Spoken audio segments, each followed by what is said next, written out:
Hello बच्चों, question है consider the following statements regarding a thermocouple. हमें दो स्टेटमेंट दे रखे हैं थर्मोकपल के regarding.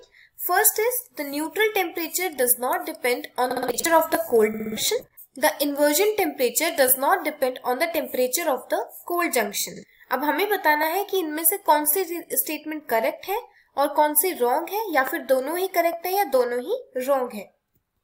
Now the solution for this question is, अब थर्मोकपल के रिगार्डिंग हमें दो स्टेटमेंट दे रखी थी। फर्स्ट हमें दे रखी है कि न्यूट्रल टेम्परेचर जो है वो कोल्ड जंक्शन के टेम्परेचर पे डिपेंड नहीं करता है। सबसे पहले तो हमें पता होना चाहिए कि थर्मोकपल कुछ एक रेक्टेंगुलर स्ट्रिप टाइप होता है जिसका एक कोल्ड जंक्शन होता है और एक हॉट जंक्शन होता है, और बीच का जो मीडियम टेम्परेचर होता है वो उसका न्यूट्रल रहता है। तो अब हमें बताना है कि जो न्यूट्रल टेम्परेचर है वो does not depend on cold junction है, एक करेक्ट है या नहीं। तो जो टेम्परेचर होता है कोल्ड जंक्शन का, the temperature of hot junction eight which the thermo EMF is maximum is called as neutral temperature. So neutral temperature वो होता है जो टेम्परेचर हॉट जंक्शन होता है, एक टाइम पे ऐसा होता है कि उसका EMF जो है वो मैक्सिमम हो जाता है, जिसको हम कहते हैं न्यूट्रल टेम्परेचर। अब ये जो न्यूट्रल टेम्परेचर होता है, it does not depend on cold junction. ये हमारा कोल्ड जंक्शन पे डिपेंड नहीं करता, डज नॉट डिपेंड ऑन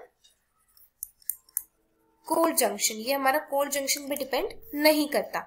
तो हमारी स्टेटमेंट 1 तो करेक्ट हो गई कि हमें यही बोला गया है। दूसरी है inversion temperature does not depend on the cold junction temperature. अब क्या होता है जो temperature, the temperature at which the thermo EMF changes its sign is called inversion temperature. So inversion temperature वो टेम्परेचर होता है जहां पर थर्मो EMF अपना साइन चेंज करता है, यानी कि पॉजिटिव से नेगेटिव या नेगेटिव से पॉजिटिव। उस टेम्परेचर को हम कहते हैं inversion temperature. But this temperature depends on cold junction temperature. So हमारी सेकेंड स्टेटमेंट गलत हो गई है, क्योंकि ये डिपेंड नहीं करती है। एक्चुअली ये डिपेंड करता है कोल्ड जंक्शन के टेम्परेचर पे, लेकिन हमें दे रखा है कि does not depend. So the correct option is A is correct, but B is wrong. So I hope you will understand this question. Thank you.